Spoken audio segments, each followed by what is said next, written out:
have tea. Actually, it's not much left of my tea. It's probably about a third of a cup, and it's a bit cold. And I have my paper, excuse me, my paperback for The Witching Hour. And I have an admission to make. Yesterday was paperback publication day, and I completely forgot. How can I forget? This is my first Deborah Carr book I've had out since May last year, and I forget when the paperback comes out, and it's such a pretty paperback as well. Some wonderful readers have not only bought the Kindle, because that obviously arrived on the 29th of September to be able to read it quickly. Thank you so much. They've also bought the paperback because they love the cover. Isn't that lovely? I'm really grateful. So, look at that. And a shout out to one of my most supportive readers for since forever, Fee Roberts. It's also her birthday today. So a very happy birthday, Fee. I hope you enjoy reading your copy of The Witching Hour. So yes, as I said, it is paperback publication day. No, it isn't. It was. Can you tell I'm flustered? I haven't been in this house. I've been in this house for just a few short weeks, and in that time have had, they're not big jobs, but when you have 3 dogs, it is very disruptive for them, especially with my 3 dogs who 2 of them are very nervous anyway. And I don't know if it's because they're rescues. They're seem extra protective of their own personal space, which is fine. So they've spent, all 3 of them, I've had all 3 of them for 11 years now. And all 3 of them, my other home was the only actual home they'd ever known. So I completely understand why they'd be protective, and also why they'd be a bit unsettled moving. To be honest, they've been a lot better than I imagined they would be. And that's probably because this is a smaller house, so they probably feel more secure in that. And it's also got a walled garden, whereas my other garden was much bigger and much more open across fields and stuff like that. So I think that's helped them.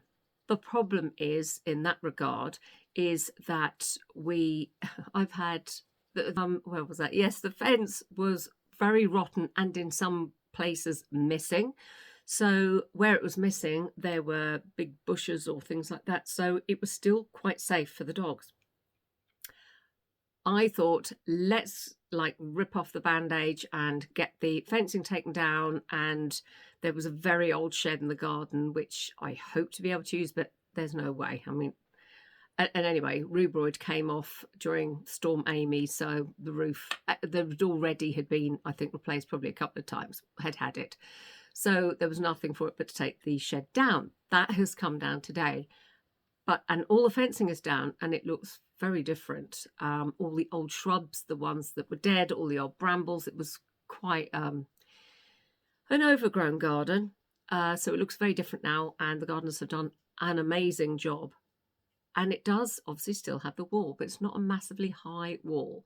And as much as I'd just love to have the wall, I have to have a new fence. So I don't know when the chap's coming for that. I haven't had a definite date because we've had to change a few things,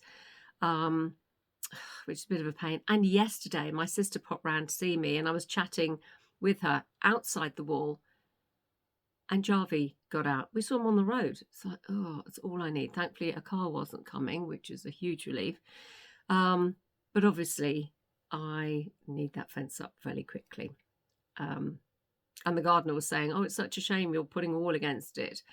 I mean, I'm not completely covering the wall with the fence. I am having the most part of the wall visible, which is nice.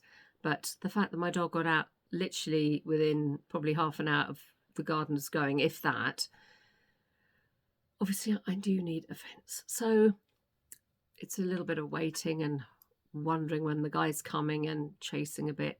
So it's a bit worrying. It's fine, but it's a bit odd going out into your garden with your dogs on leads every time. So that's fine.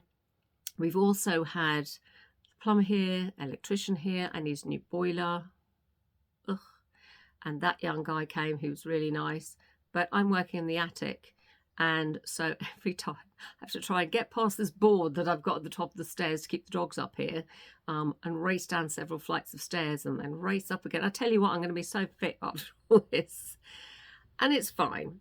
My new book, my new witchy book, is also coming along okay. I will make the lowest word count I can get away with, but I will make that by Tuesday.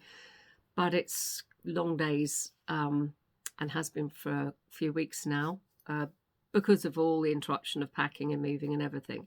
But it's fine. We are getting there. I had a big marketing meeting yesterday with Boldwood for my next book out with them, which is out on the 23rd, maybe, I believe, of November. So that is Starlight Over Hollyhock Farm. And we were talking about, excuse me, about, promotions and tropes and different things like that, getting ready for publication day. So that's really nice. Quite a few pre-orders have been ordered so far, quite a few hundred, which is fabulous. You always want that. And yeah, that's coming along nicely. People are loving the cover, and the book is on NetGalley. So if you are a NetGalley reviewer, please go ahead and request a copy, an early copy to read. If you do read it, please be gentle. I mean, I've looked at some the reviews for that are great, but I think there's only 8 so far because it's just gone on there. It's only been on there a few days. But sometimes you look at reviews and they're so harsh. And it's like, I didn't break into your home. I didn't, steal your firstborn. I wrote a book that you have been given for free, or in some cases have spent 99p or $1.99 or $2.99 for. And some people get so, aggressive with reviews. Thankfully, most don't. But sometimes you think, okay, why are you so angry? I read a lot of books. Some I love, some I don't love, some, I don't know, maybe they disappoint me, or some really surprise me, or whatever. But I wouldn't dream, probably because I know how much work goes into writing a book and editing a book and blah, blah, blah. I would never think to be harsh to the person who wrote it, because they clearly did their best. Nobody writes something they think someone's going to hate. You always hope readers are going to love your book, and you always do the best you can. There are several rounds of edits to go through, so you hope everyone's picked up on everything, and you hope you've done the very best you can, and you hope that when your book does come out, most people will love it, or at least like it. And it's very strange. You get some people who give quite low ratings, but say, I really love this book. And you think, okay, what do you have to do if you really loved it, to get 5 stars? And others, I don't know, it's very strange. But each to their own, Thankfully, most people are loving The Witching Hour. I am hugely grateful for that. Thank you very much if you have bought a copy and are reading it. And thankfully also, so far, because you can never tell on that galley, the readers who have read Starlight Over Hollyhock Farm have really enjoyed it too. So that is a huge relief. But I'm on a few, obviously, author groups on Facebook, and sometimes an author will share a 1-star review or something, or 2-star review or something, and they can be so vicious, and they all devastated. I actually don't get devastated anymore. I used to, and for years I remembered the first 1-star, the name of the woman who wrote the first 1-star review of my first self-published book. For years I remember the person's name. Thought, why were you so mean?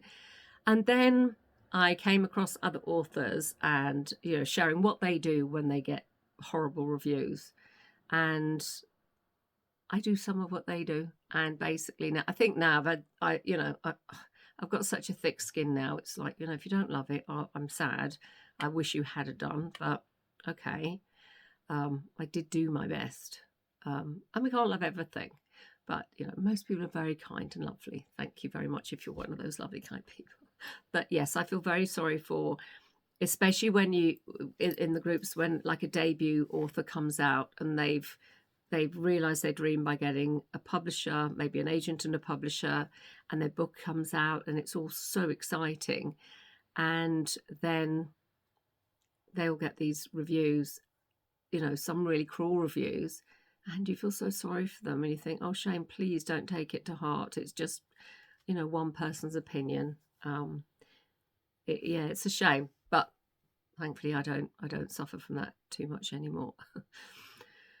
Too old and too tired, and I now have a very thick skin after years of rejection, to be honest. Let's be honest, anyone who's in a creative world will have suffered years of rejection, certainly rejections. It is what it is. So that said, I better get on. I have written, I think, 1,500 words so far of my second witchy book this morning. I am not leaving this chair, apart from to let the dogs out, until I've written 3,000 words, because I really, really am up against it with my work hat. But I hope you're having a lovely day. It's Friday today. I get that, even though I forgot my publication day. And I hope you have a wonderful weekend and do whatever it is that makes you happy. Thank you very much for joining me. And please do leave a comment if you want to. And if you enjoyed this waffle, because I'm sure that's what it was, please give me a thumbs up. Thanks for joining me.